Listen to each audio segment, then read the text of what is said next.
এই মেয়ে, তুই যে আমার পুজো করছিস, চান করে এসেছিস? খুব তো সেজে গুজে সেন্ট লাগিয়ে চলে এসেছিস।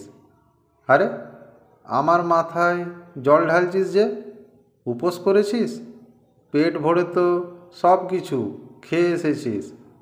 আমার আগে তো নিজেরই পেট পুজো করে নিয়েছিস, আবার ঘটা করে আমার পুজো করতে এসেছিস।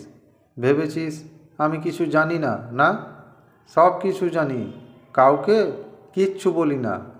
একদিকে লাইন মারছিস, আবার আমার কাছে ভালো বরও চাইছিস। তুই কি নিজেকে খুব চালাক ভাবছিস?